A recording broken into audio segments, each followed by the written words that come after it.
जी ये संसार जी ये समृद्ध। अगले चरण के रूप में भगवत प्राप्ति का लोभ शीर्षक पर हमारे बीच भाषण देने के लिए अरुणनिधि सुचित्रा मेघलानी जी पधारी हुई हैं। उनका अभिनंदन और स्वागत करते हुए हम सुचित्रा मेघलानी जी से अनुरोध करते हैं कि वो अपना भाषण प्रारंभ करें। सुचित्रा मेघलानी जी मनोज समृद्धि कला के सक्रिय अनुयायी हैं और मनोज समृद्धि कला के हिंदी से संबंधित कार्यक्रमों में अनिवार्य रूप से भाग लेती आ रही हैं, अपनी दिव्य सेवा प्रदान करती आ रही हैं।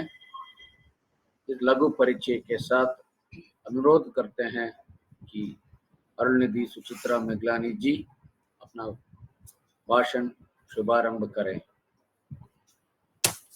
जिए समृद्ध सर। जिए संसार, जिए संसार, जिए समृद्ध। आप सभी का हिंदी साप्ताहिक कार्यक्रम में स्वागत है। आज का शीर्षक है भगवत प्राप्ति का लोभ। गुरु श्री वेदात्री महर्षि जी के आशीर्वाद के साथ आज की चर्चा शुरू करूंगी। भगवत प्राप्ति का लोभ यानी कोई प्रलोभन जिससे हमारा मन भगवत प्राप्ति में लग जाए। यह बहुत महत्वपूर्ण है कि जब तक किसी भी तरह का लालच हो तब तक कोई भगवत प्राप्ति में नहीं लग सकता। लालच से भरा हुआ चित्त अशांत होता है। जहां लालच है वहां चित्त अशांत है, और जब तक चित्त अशांत है तब तक भगवान से क्या संबंध हो सकता है। लालच का मतलब क्या है? लालच का मतलब यह है कि जो मैं हूं उससे तृप्त नहीं, कुछ और होना चाहिए। फिर चाहे वह कुछ और होना धन का हो, स्वास्थ्य का हो, यश का हो, आनंद का हो, भगवान का हो, इससे कोई फर्क नहीं पड़ता। लालच का मतलब है एक टेंशन, एक तनाव। जो मैं हूं वह नहीं, जो होना चाहिए वह हो, और जो मैं हूं वह अभी हूं, और जो होना चाहिए वह कल होगा। तो कल के लिए मैं खिंचा हुआ हूं, तना हुआ हूं। यह तना हुआ चित्त ही लालच से भरा हुआ चित्त है। इसलिए सब तरह की ग्रीड, सब तरह का लोभ अशांति पैदा करेगा। और जहां अशांति है वहां भगवत प्राप्ति कैसे? अशांत चित्त का भगवान से संबंधित होने का कोई उपाय ही नहीं है। अशांति ही तो बाधा है। फिर हम कहते हैं कि कोई लालच, क्योंकि हमारा मन तो लालच को ही समझता है। एक ही भाषा समझता है, वह है लालच की भाषा।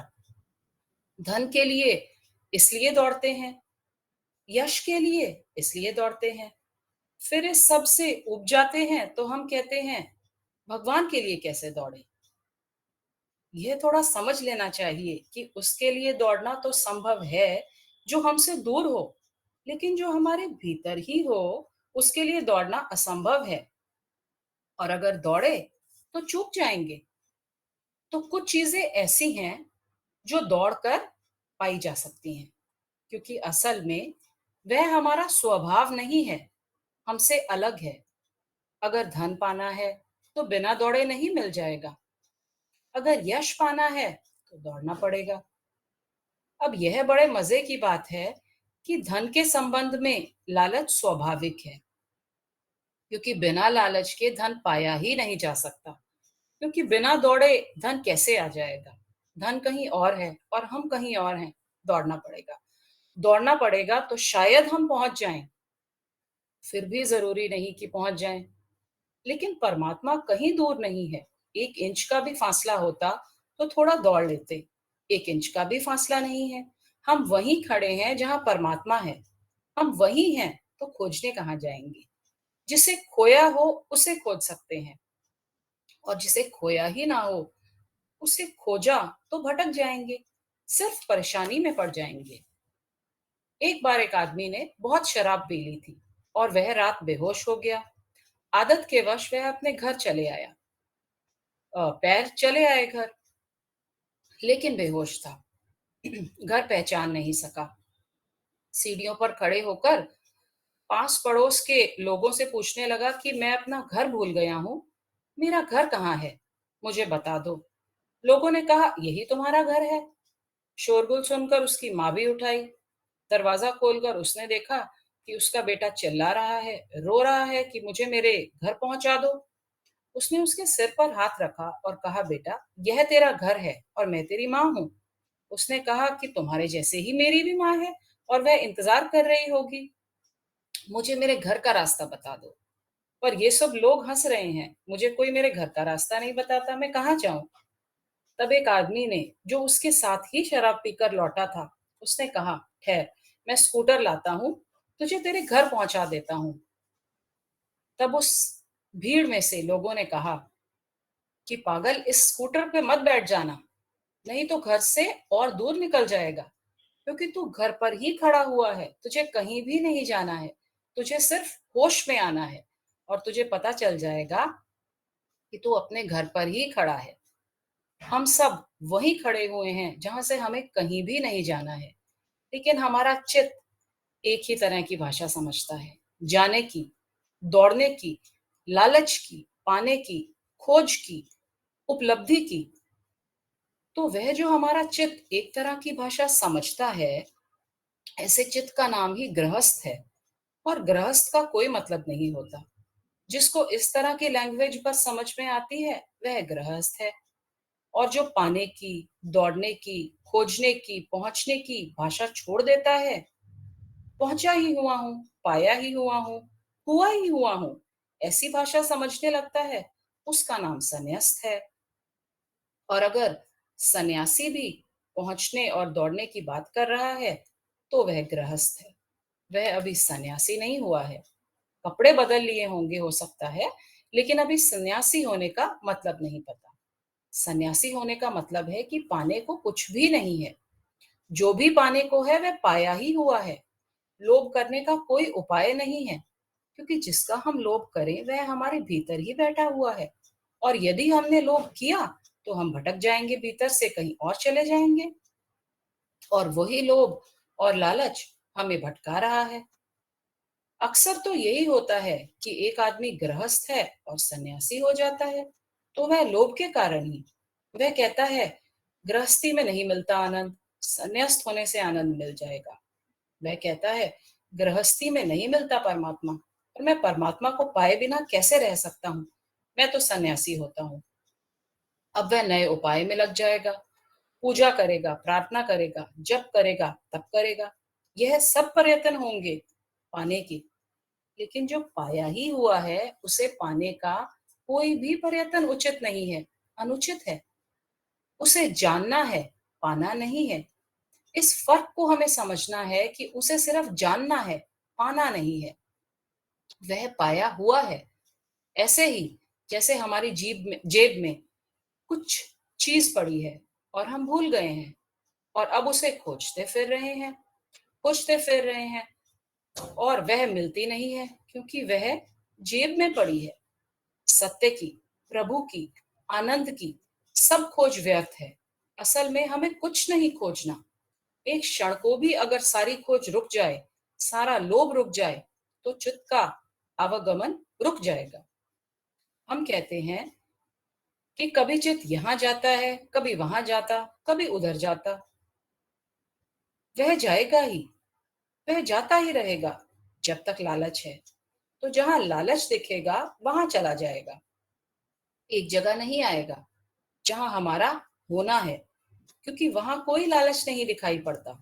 वहां पाने को क्या है, भीतर पाने को क्या है? भीतर पाने को कुछ भी नहीं दिखाई पड़ता, सब बाहर दिखाई पड़ता है पाने को। बड़े मकान हैं, वे बाहर हैं, धन के ढेर हैं, वे बाहर हैं, और परमात्मा है तो वे भी कहीं दूर आकाश में बैठे हैं। भीतर कुछ भी दिखाई नहीं पड़ता कि वह जाए किस लिए, क्या पाने को मिलेगा वहां। इसलिए चित्त सब जगह जाता है, एक जगह छोड़ देता है। भगवान ने सारी दुनिया बनाई है, और जब आदमी को बनाया तो वह बहुत परेशान हो गया, क्योंकि आदमी हजार शिकायतें, हजार सवाल, हजार समस्याएं लेकर पहुंचने लगा। तो भगवान ने देवताओं से कहा कि यह तो सोने भी नहीं देगा, जीने भी नहीं देगा। ऐसी कोई बताओ तरकीब कि मैं आदमी से बच सकूं। तो किसी देवता ने कहा, हिमालय पर बैठ जाइए। उन्होंने कहा, कितनी देर हम बचेंगे हिमालय पर? आज नहीं तो कल इंसान हिमालय पर पहुंच जाएगा। तो किसी ने कहा, चांद पर बैठ जाइए।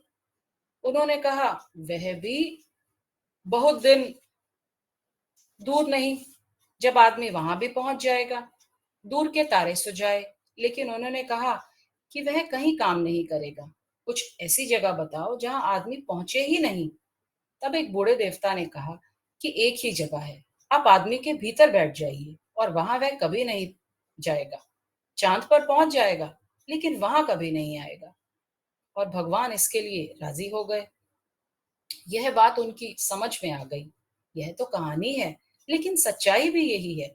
लोभ ले जाता है बाहर, लोभ ले जाता है दूर, लोभ ले जाता है भविष्य में। और जिसकी हम बात कर रहे हैं भगवत प्राप्ति की, वह है अभी, यहीं, इसी वक्त, हियर एंड नाउ। ना कल, ना परसों, भविष्य में नहीं, अभी इसी क्षण हम में ही मौजूद है। कोई लालच यहाँ काम नहीं करता। लालच हमारे मन को पकड़ते हैं, क्योंकि मरने का हमें डर है, मृत्यु से हम भयभीत हैं। इसलिए हम चाहते हैं कि कोई विश्वास दिला दे कि उसे पाकर हम अमर हो जाएंगे, फिर मरेंगे नहीं। दुख हमें खा रहा है तो हम चाहते हैं कि कोई आश्वासन दे दे कि आनंद वहां मिल जाएगा। जिंदगी हाथ से निकली जा रही है, कोई विश्वास दिला दे कि वहां परम जीवन मिल जाएगा। तो हम कुछ दौड़ने लगे, और मजा यह है कि दौड़ रहे हैं इसलिए उसे पा नहीं सकते। तो यह जो कंट्राडिक्शन है, यह अगर ख्याल में आ जाए, दौड़ने की भाषा छूट जाएगी। यहाँ दो तरह की संभावनाएं हैं। एक तो वे चीजें हैं जिन्हें हम कोशिश करके पा सकते हैं, और कुछ चीजें ऐसी हैं जिन्हें कोशिश करके हम खो सकते हैं। जैसे यदि रात हमें नींद ना आती हो और हम कोशिश करें नींद लाने की, हम गिनती करें, भगवान का नाम लें, मंत्र पढ़ें, उठे बैठें, पैर धोएं, सिर धोएं, उपाय करें, करवट बदलें, तो फिर रात भर नींद नहीं आएगी, क्योंकि सब उपाय नींद में बाधा बनेंगे। नींद है विश्राम, किसी भी तरह का श्रम विरोध है उसका। नींद है अप्रयास, अप्रयत्न। अगर नींद न आती हो तो कोई प्रयत्न न करे, बस चुपचाप पड़े रहें, तो नींद आ सकती है। कुछ चीजें हैं जो आती हैं और हमें लानी नहीं पड़ती है, लेकिन हमारे मन में सवाल उठता है कि फिर क्या हम कुछ भी ना करें? नहीं, इसका यह मतलब नहीं है। जैसे कि सूरज निकला है, हमारा द्वार बंद है, भीतर नहीं आएगा, द्वार पर ठहरा रहेगा।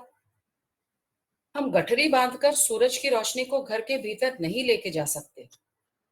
हम ज्यादा से ज्यादा इतना कर सकते हैं कि द्वार खोल कर बैठ जाएं, प्रतीक्षा करें, हमारी तरफ से बाधा न रहे। बस इतना ही प्रयास है। अगर ठीक से समझे तो हम दरवाजा खोल सकते हैं, खिड़की खोल सकते हैं, फिर बैठकर प्रतीक्षा कर सकते हैं। सूरज आएगा, हम ला नहीं सकते सूरज को भीतर, लेकिन हम आने से रोक जरूर सकते हैं। सिर्फ हमारी रुकावट ना हो, बाधा ना हो, दरवाजा बंद ना हो, वह आ जाएगा। लेकिन तब भी हम यह नहीं कह सकते कि मैं ले आया। यह हम कहेंगे तो गलती हो जाएगी। इसलिए जो परमात्मा को उपलब्ध होता है वह यह भी नहीं कह सकता कि मैंने पा लिया। वह इतना ही कहता है, उसकी कृपा, उसका प्रसाद, उसकी ग्रेस। अहंकार वहां भी काम नहीं कर सकता, क्योंकि अहंकार वही काम कर सकता है जहां हमारा प्रयत्न सफल हो। लेकिन जहां हमारा कोई प्रयत्न सफल नहीं होता, वहां अहंकार के खड़े होने का कोई उपाय नहीं है। हम इतना ही कह सकते हैं कि मैंने बाधा नहीं दी। हम इतना ही कह सकते हैं कि मेरा द्वार खुला था, आया वह ही, हम उसे लाए नहीं हैं, हमने सिर्फ रोका नहीं है। हम इसे ठीक से समझ लेते हैं। जैसे मैं मुट्ठी बांधा हुआ हूं, और मैं मुट्ठी जोर से बांधा हुआ हूं, और मैं किसी से पूछूं कि मुट्ठी को कैसे खोलूं, क्या उपाय करूं, क्या प्रयत्न करूं, तो वह आदमी मुझे बताएगा कि तुम हाथ से मुट्ठी मत बनाओ, मुट्ठी अपने आप खुल जाएगी। मुट्ठी खोली नहीं जाती, मुट्ठी सिर्फ खुलती है। हाँ, बांधी जा सकती है। खुला होना मुट्ठी का स्वभाव है। स्वभाव का मतलब है जो हमारे बिना किए होता है। विभाव का मतलब है जो हमारे करने से होता है। परमात्मा हमारा स्वभाव है, इसलिए करने से नहीं होगा, लेकिन हम कोशिश करके उसे खो सकते हैं। हम उपाय करके उसे रोक सकते हैं। इस बात को अगर ख्याल में ले लें तो परमात्मा को खोजना नहीं है, हमने कैसे खोया है यह समझ लेना है। यानी हमने किन तरकीबों से, किन उपाय से दीवारें और दरवाजे खड़े कर दिए हैं कि जो हमसे मिला ही हुआ है उससे मिलना मुश्किल हो गया है।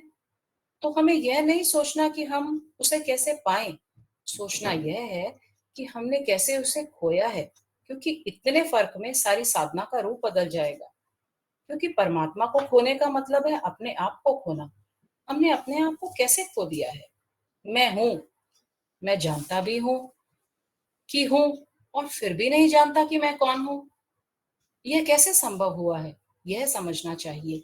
और अगर यह हमारी समझ में आ जाए कि यह कैसे संभव हुआ है, तो कठिन नहीं है यह बात कि हम मुट्ठी बांधना बंद कर दें और मुट्ठी खुल जाए। कुछ तरकीबें हैं मन की जिससे यह संभव हुआ है। पहली तो मन की यह तरकीब है कि वह हमें कभी वर्तमान में नहीं जीने देता। हम कभी वर्तमान में होते ही नहीं, या अतीत में होते हैं या भविष्य में होते हैं। जो अभी है इसी वक्त, इसमें हम कभी नहीं होते। तो मन की एक ट्रिक यह है कि यह हमें वर्तमान से चुकाता रहता है, और वर्तमान से अगर हम चूक गए तो दरवाजा बंद हो गया। क्योंकि वर्तमान दरवाजा है सत्य का, अस्तित्व का, एग्जिस्टेंस का। अस्तित्व में न तो अतीत है कुछ और ना भविष्य है कुछ। अस्तित्व तो सदा वर्तमान है। इसलिए हम भगवान के लिए पास्ट या फ्यूचर टेंस का प्रयोग नहीं करते। हम कहते हैं भगवान या परमात्मा है। था या होगा जैसे शब्दों का प्रयोग नहीं करते परमात्मा के साथ। एक कहानी है। एक अंधा आदमी था, उसे एक बहुत बड़े भवन में कैद कर दिया। हजारों दरवाजे उस भवन में थे, लेकिन सब बंद थे, सिर्फ एक दरवाजा खुला था। वह अंधा आदमी एक एक दरवाजे को टटोलता हुआ घूमता है। दरवाजा बंद, दरवाजा बंद, दरवाजा बंद। घूमते घूमते घूमते उस दरवाजे के पास आता है जो दरवाजा खुला है, लेकिन उसे खुजली हुई और उसने सिर को अपने खुजाया। खुला दरवाजा टटोल नहीं पाया और वह दरवाजा चूक गया। और फिर आगे के दरवाजों को टटोलता है, वे फिर बंद थे। फिर वहां से घूमता है, घूमता है, घूमता है। फिर खुले दरवाजे के पास आता है, थक जाता है, ऊब जाता है, और फिर दो चार दरवाजे नहीं टटोलता। फिर वह खुला दरवाजा चूक जाता है। क्या करेगा अंधा आदमी? फिर टटोलना शुरू करता है। ऐसे कहानी चलती है कि बार बार उस दरवाजे को चूक जाता है जो खुला है। कहानी के सच होने की कोई जरूरत नहीं है, क्योंकि हम वर्तमान के दरवाजे को निरंतर चूक जाते हैं, पर वही खुला है सिर्फ। वर्तमान में होना दरवाजे पर खड़ा हो जाना है, और ऐसा कभी नहीं हुआ कि आदमी वर्तमान में खड़ा हो गया है। जो आदमी खड़ा हो गया है उस आदमी को परमात्मा से क्षण भर के लिए भी वंचित रहना पड़ा हो, ऐसा कभी नहीं हुआ। चित्त को वर्तमान में ध्यान से ही लाया जा सकता है, और चित्त को वर्तमान से यहाँ वहां भटकाए रहना वही चंचलता है, वही उपद्रव है। हम आखिर वर्तमान से चूक क्यों जाते हैं? लोभ चुका देता है, लालच चुका देता है, क्योंकि लोभ हमेशा भविष्य की बातें करता है। लोभ वर्तमान की बात करता ही नहीं, करेगा कैसे? जो भी पाना है वह अभी तो पाया नहीं जा सकता। जो भी पाना है वह कल ही पाया जा सकता है, आगे ही पाया जा सकता है। इस वक्त पाने का तो कोई उपाय नहीं है। इसलिए लोभ हमेशा भविष्य की भाषा बोलता है। लोभ लोभ चुका देता है, और अहंकार चुका देता है। अहंकार सदा अतीत की भाषा बोलता है, पास्ट की। जो पाया, जो मिला, जो किया, जो बनाया, वह सब पास्ट में ही है। जो हो चुका है उसी का मैं दावा कर सकता हूँ। मैं सो एंड सो आदमी का बेटा या बेटी हूँ, मेरे पास इतने पैसे हैं, मैं इतनी बड़ी कुर्सी पर रहा हूँ। मैं कोई साधारण आदमी नहीं हूँ, मैं कुछ हूँ। यह हमेशा पास से आता है। वह हमारे अतीत का संग्रह है जिसको हमने जोड़कर खड़ा कर लिया है। वह हमारा अहंकार है। अहंकार हमें पीछे ले जाता है, लोभ हमें आगे ले जाता है। और गौर से देखें तो लोभ और अहंकार एक ही चीज के दो हिस्से हैं। जो लोभ पूरा हो चुका है वह अहंकार बन गया, जो लोभ पूरा होगा वह अहंकार बनेगा। जो अहंकार बन गया है वह लोभ है जिससे हम गुजरे, और वह लोभ जो कभी आगे पकड़ रहा है वह भविष्य में बनने वाला अहंकार है जिससे हम गुजरेंगे। समस्त लोभ का संग्रह अहंकार है। वह अतीत में भटकाता रहता है। इसलिए बूढ़ा आदमी होगा तो वह अतीत में भटकता रहेगा, क्योंकि आगे तो मौत है। तो अब वहां लोभ की गुंजाइश कम है। वह बैठा है और सोच रहा है।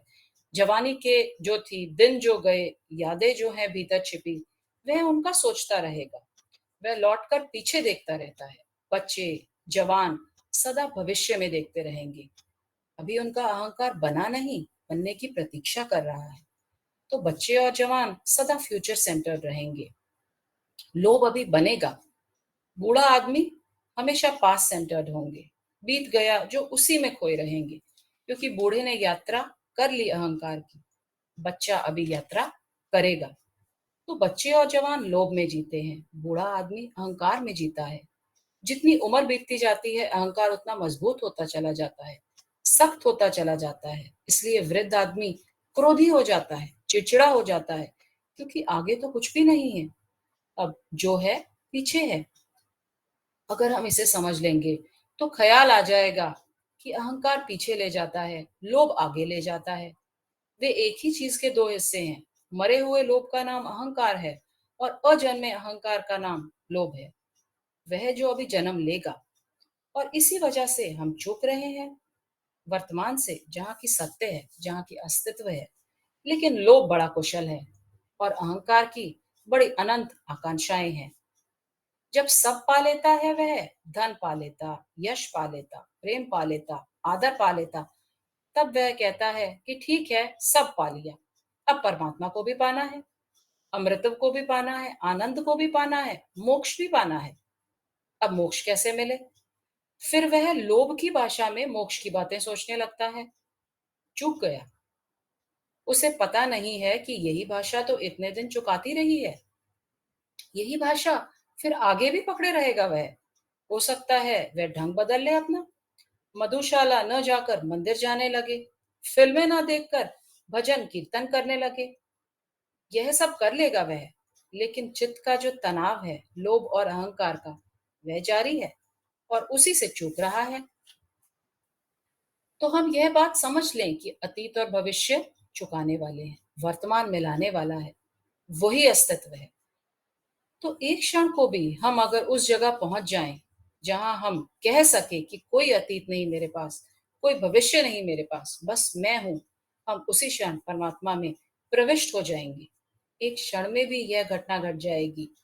कोई ऐसा सवाल नहीं कि इसके लिए जन्म जन्म लगेंगे। हाँ, चूकने में जन्म जन्म लग सकते हैं। दरवाजा बंद है तो वर्षों तक यह हो सकता है कि दरवाजा बंद हो और रोशनी भीतर ना आए। लेकिन यह नहीं हो सकता कि दरवाजा खुले और रोशनी एक क्षण के लिए भी बाहर ठहरी रह जाए। रोशनी तो कभी ठहरना ही नहीं चाहती, क्योंकि वह निरंतर आने के लिए पुकार ही कर रही थी, लेकिन हमारे द्वार बंद थे। एक कमरे में हजारों साल से अंधेरा घिरा हो, तो ऐसा नहीं हो सकता कि हम दिया जलाएं तो अंधेरा कहे मैं हजारों साल का हूँ, इतनी जल्दी कैसे मिट सकता हूँ? हजारों साल तक दिया जलाओ तब मैं मिटूंगा। अंधेरा ऐसा नहीं कह सकता।